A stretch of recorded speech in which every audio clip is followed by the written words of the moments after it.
Welcome back to your Thursday. Home Improvement 101 class starts. Lindsay Boach, our teacher this morning?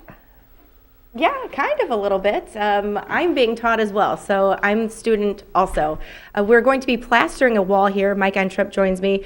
What is the first step when you are going to plaster something? We're doing veneer coat plastering this morning, and we got our sheetrock up and it's regular plaster board, and we tape the joints, and this is called veneer coat plaster, and then we put a base coat over our tape and then the coat of veneer right over top of the sheetrock of the plaster board there. When would you plaster something? When would you use that?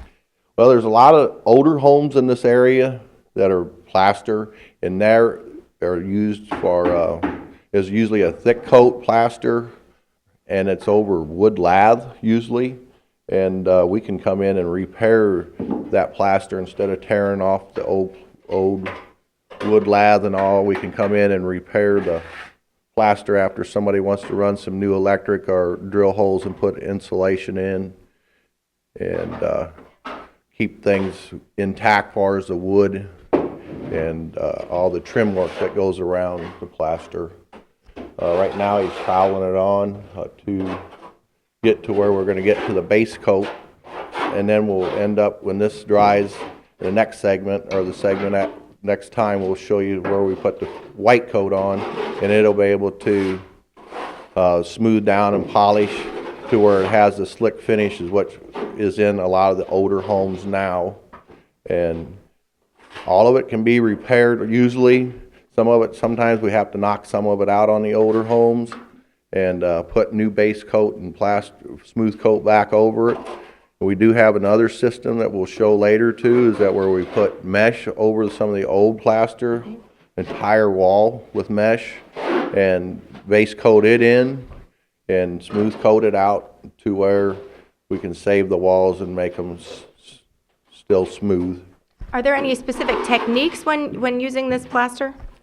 It's usually you put on and applied with trowels, and then what we do is trowel it on, and then we come back with our feathering brush and key it in, and what we do is we scratch it and it keys it in, so that when we put our white coat on, that the white coat will stick to the finish.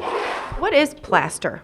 Plaster is a gypsum-based product. That's some of its materials actually come out of our caverns around here, because the lime coat finish is really good in this area, and we use that.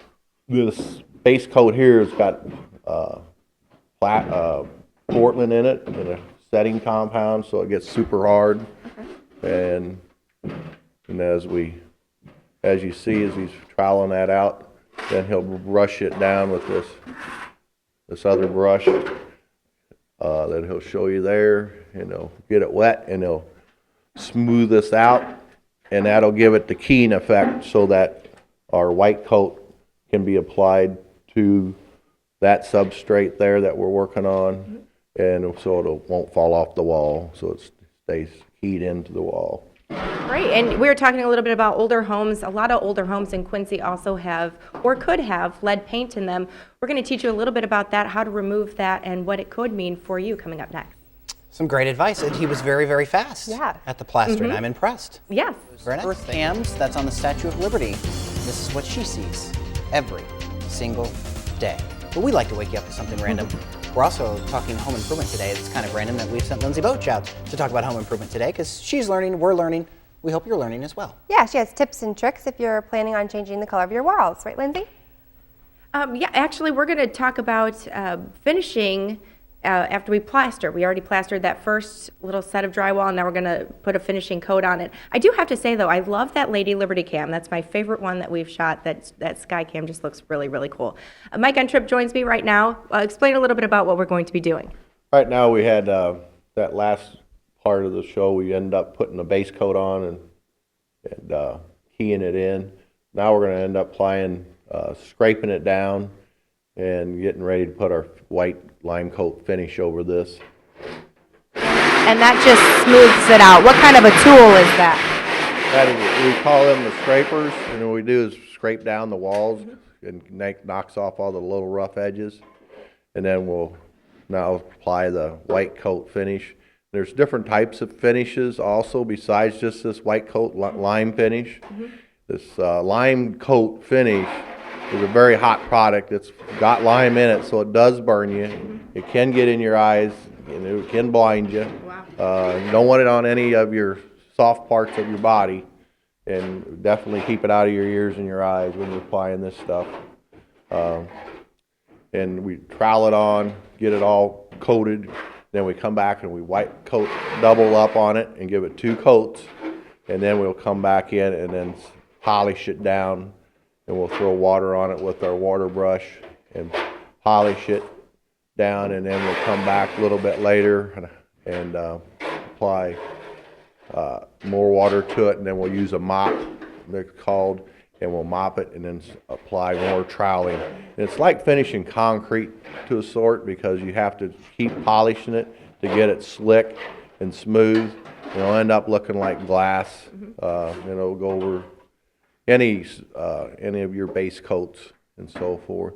And like I'm saying, in the older homes, a lot of the older homes had sand in their finish and still made smooth coats. And there is a coat, a plaster that we can put on also that is a sand finish swirls and skip trowels with sand too. That's been done over the years and centuries, actually, because it's a century old product. This has been done since the Romans and so forth days. And this is what we're doing still is a white coat veneer coat system right now. And we're going to have also, we'll be doing the old coat system on another board, where we can go over, apply a big piece of mesh over the entire wall, and we'll show you how to do that, and then we'll skim that out, and we'll do that with drywall mud, actually that particular part. There's Venetian plaster out there on the market, and the Venetian plaster came back from the 1800s, or actually 1700s, and it's a colored plaster that we put on, and it can change its colors, and you polish it on, again, you trowel it on, polish it, and slick it down, and it'll change colors. And then you can put another color over top of that color, and you polish it in. And then there's another new product out that's been out for about 10 years. It's called clay plaster, and it's troweled on also. And it's environmental friendly. It don't hurt, burn you, or any of that, but it's still a good, nice, hard finish. Now, speaking of environmental friendly, we talked about the year 1978. Right. Explain a little bit about what that means and why it's so important. 1978 and before is when the lead paint, a lot of lead paint was involved, and with our houses and so forth. And now the government has got it to where the people need to check and see if their houses do have lead paint and make sure it's safe for the children. And they have little sticks you can get for the homeowners out at some of the box stores, and the paint stores will have it. And what you do is you just break it open, rub it on the paint, and if it comes up colored, you know it has lead paint in it. If it stays a white color, it doesn't. And what can you do to remove the paint? Because that can be dangerous. Yes, it could be dangerous to the household people and the animals themselves. The big thing is if the homeowner does it themselves, they just need to keep it encapsulated and keep it vacuumed up and dispose of the waste properly into the dumpster in a plastic bag. Make sure it's sealed up so it don't get airborne. And like I said, airborne is the problem with lead paint. And if there's a lot of lead and you need to hire it, you should probably need to hire it done by somebody that's certified lead abatement person. And then we have different steps we have to go through as far as encapsulating, how to get rid of it. And then we have special vacuums, hypovacs, and taping everything off. And the big thing is encapsulating, keeping everything in the closed area that we're removing lead so it don't get out exposed to the public. All right, thank you very much, Mike. And we have plenty more coming up. We're going to do some work with some mesh here coming up in our next half hour. All right, thanks, Lindsay. When I need home improvement done around my house, I call Tegan. Lindsay Boach, over our shoulder here. You know, Tim Allen made a lot of money in the 90s messing up home improvement projects all around the Detroit metro area on his show Home Improvement. Lindsay, What are you doing? You're not messing things up. You're showing us how to No, fix. no, I wouldn't want to do that. And you're not going to No, grunt like Tim did. No, I won't do that either. I'm kind of the, what was that girl's? Heidi. I can't remember the girl's name. Heidi. Or Lisa. Yes. Depends on when you watch. Yeah. Either one, I guess. I'm kind of watching and observing and learning myself. Roger Scott joins me now, and we have a wall that has some cracks and some holes in it. First of all, why would a wall look like that?